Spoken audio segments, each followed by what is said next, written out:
राधे राधे। मेरा नाम है निकिता शर्मा और आप सभी का स्वागत है श्रीमद् भागवत गीता की इस श्रृंखला में। पिछले श्लोकों में हमने सुना कि किस प्रकार अर्जुन अपने सगे संबंधियों को देखकर विचलित हो रहे हैं और उनके आताई होने के बाद भी वे उनका वध नहीं करना चाह रहे। आज जानते हैं कि आगे अर्जुन क्या महसूस करते हैं। 39वें श्लोक में कहा गया है कि कुलक्षये प्रणशयन्ति कुल धर्मः सनातनः धर्मे नष्टे कुलम कृत स्म धर्मो अभिभवत्युत। अर्थात कुल का नाश होने पर सनातन कुल परंपरा नष्ट हो जाती है और इस तरह शेष कुल भी अधर्म में प्रवृत्त हो जाता है। वर्णाश्रम व्यवस्था में धार्मिक परंपराओं के अनेक नियम हैं, जिसकी मदद से परिवार के सदस्य सही तरह से रह सकते हैं और अध्यात्म को पा सकते हैं। परिवारों में जन्म से लेकर मृत्यु तक घर के बड़े बूढ़े जिम्मेदार होते हैं, लेकिन जब उन बड़े बूढ़ों की मृत्यु हो जाती है तो उनके बाद बचे हुए उनके परिवार के सदस्य उन परंपराओं को रोक देते हैं और अधर्म के कार्यों में लग जाते हैं, जिस कारण उनकी मुक्ति रुक जाती है। इसीलिए किसी भी कारण से परिवार के वृद्ध जनों का वध नहीं होना चाहिए। अगले श्लोक में कहा गया है कि अधर्मा भी भवात् कृष्ण प्रदुष्यन्ति कुलस्त्रियः स्त्रीषु दुष्टासु वाशरणे जायते वर्णसंकरः। अर्थात हे कृष्ण, जब कुल में अधर्म प्रमुख हो जाता है तो कुल की स्त्रियां दूषित हो जाती हैं और स्त्रीत्व के पतन से हे वृष्टिवंशी अवांछित संतानें उत्पन्न होती हैं।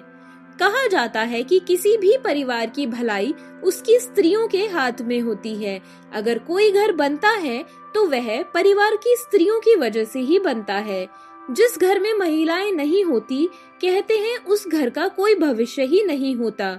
अगर परिवार में अधर्म बढ़ जाए और बड़े बूढ़ों का साया सर से हट जाए तो परिवार की स्त्रियों का क्या होता है। अर्जुन कहते हैं कि हे कृष्ण, अगर अधर्म बढ़ जाए तो परिवार की स्त्रियां दूषित हो जाती हैं और स्त्रियों के दूषित होने पर अवांछित संतानें उत्पन्न होने लगती हैं। अगले श्लोक में कहा गया है कि संकरो नारकायेव कुलघ्नाम कुलस्य च पतन्ति पितरो ह्योषाम लुप्त पिंडोदक क्रियाः। अर्थात अवांछित संतानों की वृद्धि से निश्चय ही परिवार के लिए और पारिवारिक परंपरा को विनाश करने वालों के लिए नारकीय जीवन उत्पन्न होता है। ऐसे पतित कुलों के पुरखे गिर जाते हैं क्योंकि उन्हें जल और पिंड दान देने की क्रियाएं समाप्त हो जाती हैं। सकाम कर्म के विधि विधानों के अनुसार कुल के पितरों को समय समय पर जल और पिंडदान दिया जाना चाहिए। यह दान विष्णु पूजा द्वारा किया जाता है, क्योंकि विष्णु को अर्पित भोजन के प्रसाद खाने से सारे पाप कर्मों से उद्धार हो जाता है।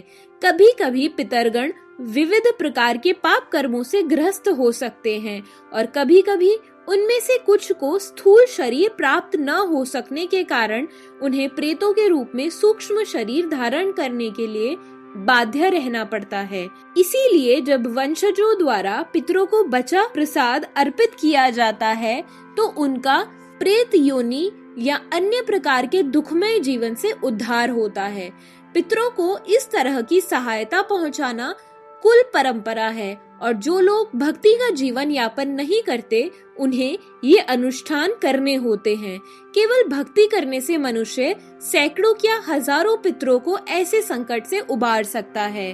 कहा गया है कि जो पुरुष अन्य समस्त कर्तव्यों को त्याग कर मुक्ति के दाता मुकुंद के चरण कमल की शरण ग्रहण करता है और इस पथ पर गंभीरता पूर्वक चलता है, वह देवताओं, मुनियों, सामान्य जीवों, स्वजनों, मनुष्यों या पितरों के प्रति अपने कर्तव्य या ऋण से मुक्त हो जाता है।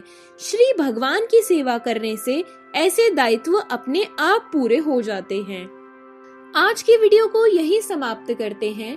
अगर आपको हमारी श्रीमद् भागवत गीता की यह श्रृंखला पसंद आ रही है तो हमारे साथ बने रहिए, और अगर आपने अभी तक हमारे चैनल को सब्सक्राइब नहीं किया है तो इसे सब्सक्राइब कर ले।